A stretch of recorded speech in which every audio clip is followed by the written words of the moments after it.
এই যে আসামি যারা এখানে আছেন তাদের বিরুদ্ধে আমরা যে ধরনের প্রমাণগুলো পাচ্ছি এবং প্রতিনিয়ত এর বাইরে আমরা বিশ্ববিদ্যালয়গুলোতে গণশুনানিতে যাচ্ছি যাতে করে যে সমস্ত ভিকটিমরা তাদের সুযোগ হয়নি আমাদের কাছ পর্যন্ত পৌঁছার, বিশ্ববিদ্যালয়গুলোতে যখন আমরা গণশুনানিতে যাচ্ছি তখন দেখা যাচ্ছে শত শত ভিকটিম তারা আসছেন, তাদের মোবাইলে যে ধারণকৃত ফার্স্ট হ্যান্ড ইনফরমেশন যে ভিডিও ক্লিপস সেগুলো আমাদেরকে তারা দিয়েছেন, তাদের যে উপরে সংগঠিত নিষ্ঠুরতা সেগুলোর বিবরণ তারা দিয়েছেন। ফলে আমাদের এই রিপোর্টগুলো আরও অনেক বেশি এক্সপান্ড হচ্ছে এবং আমরা প্ল্যান করেছি আগামী এই সপ্তাহে এবং আগামী সপ্তাহের মধ্যে আরও অনেকগুলো বিশ্ববিদ্যালয় এরকম গণশুনানিতে আমরা যাব এবং সে কারণে যেহেতু ঢাকাতে বেশি পরিমাণে হয়েছে, ঢাকার সবগুলো বিশ্ববিদ্যালয়ের কাছে যদি যাই তাদের কাছে এই সংগৃহীত এই তথ্য প্রমাণগুলো আমাদের তদন্ত রিপোর্টকে অনেক বেশি এনরিচ করবে। সে কারণে এগুলোকে গুছানোর জন্য একটা সময়ের প্রয়োজন হবে। হাসপাতালগুলোর থেকে আমরা বুলেটগুলো জব্দ করেছি যেগুলো শহীদদের গা থেকে বা আহতদের শরীর থেকে অপসারণ করা হয়েছে অপসারণের মাধ্যমে, সেগুলো জব্দ করা, সেগুলোর ফরেন্সিক করা, সেগুলোর কাজ আমাদের চলমান আছে এবং জাতিসংঘের রিপোর্টের সাথে এটার কিন্তু মিল আছে যে কোন ধরনের আগ্নেয়াস্ত্র থেকে গুলি করা হয়েছে সেগুলো আমরা পাচ্ছি। এই যে বিস্তৃত কাজ, একটা হত্যাকাণ্ড হলে খুব সহসাই রিপোর্ট দেওয়া সম্ভব ছিল, জাতিসংঘ বলেছে প্রায় ১,৫০০, আমাদের কাছে ১,৫০০ থেকে ২,০০০ এরকম তথ্য প্রমাণ আছে, এই পরিমাণ শহীদ এবং বাকি তো আহতের প্রশ্ন আছে। সুতরাং এটা অসম্ভব জটিল এবং কঠিন কাজ, কিন্তু আমরা দিনরাত পরিশ্রম করে এটাকে সফল করতে চাই।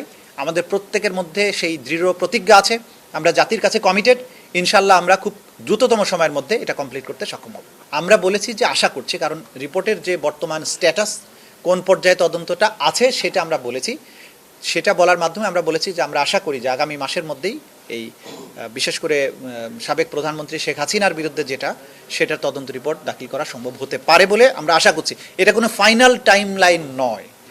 আপনারা মনে রাখবেন যে তদন্ত কাজে যতটুকু লাগবে সেইটুকু সময় কিন্তু আমরা গ্রহণ করব, কারণ আমরা যদি বেশি তাড়াহুড়ো করি তাহলে এত কমপ্লেক্স একটা তদন্তের যদি কোনো ত্রুটি থাকে এবং সেই ত্রুটির ফাঁক দিয়ে আসামি বেরিয়ে যায় তাহলে জাতির কাছে কিন্তু আমরা দায়বদ্ধ থাকব।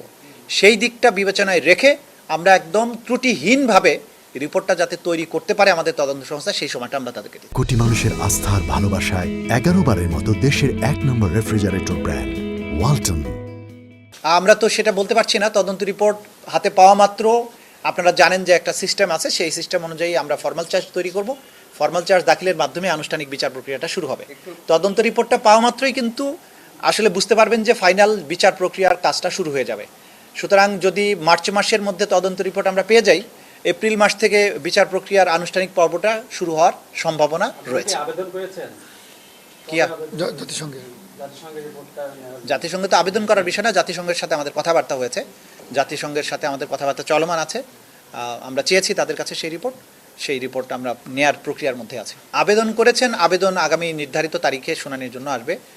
মানবতা বিরোধী অপরাধের মতো জটিল এবং এত সিরিয়াস অ্যালিগেশনের ক্ষেত্রে এটা তো বলাই আছে অজামিনযোগ্য, কিন্তু জামিনের ব্যাপারে তো আদালতের জুরিসডিকশন আছে যদি আদালত মনে করে, কিন্তু এই সব আসামিদের বিরুদ্ধে এমন সব অভিযোগ আছে যে তাদেরকে বিচার শেষ হওয়ার আগে জামিন দেওয়ার কোনো সুযোগ আছে বলে আমাদের দিক থেকে আমরা মনে করি না। কিন্তু ডিসিশন নেওয়ার ক্ষমতা তো সবসময় আদালতের, আমরা আদালতের উপরে কোনো কথা বলতে চাই না।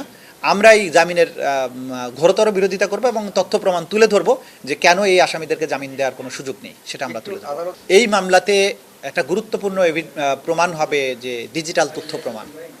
তো ডিজিটাল তথ্য প্রমাণ আপনারা জানেন যে ডিজিটাল ফুটপ্রিন্ট বলে একটা জিনিস থাকে। তো আমরা এই সমস্ত ডিজিটাল এভিডেন্স পেয়েছি, এমন তারা বিভিন্ন জায়গায় যে সমস্ত কথাবার্তা বলেছেন, যে গণহত্যার জন্য যে সমস্ত নির্দেশাদি দিয়েছেন, সেই সব নির্দেশাবলী যে তাদের টেলিফোনিক অর্ডারের মাধ্যমে যে গিয়েছে, হত্যাকাণ্ড করে এক ছাত্র জনতাকে নির্মূল করার কথা বলা হয়েছে, সমস্ত টেলিভিশন চ্যানেলগুলো বন্ধ করে দেওয়ার কথা বলেছে, এই ধরনের কথোপকথন তারা যে করেছেন তাদের অজ্ঞাতে সেগুলো রেকর্ডেড হয়েছে। তো সেগুলো আমাদের হাতে আসছে।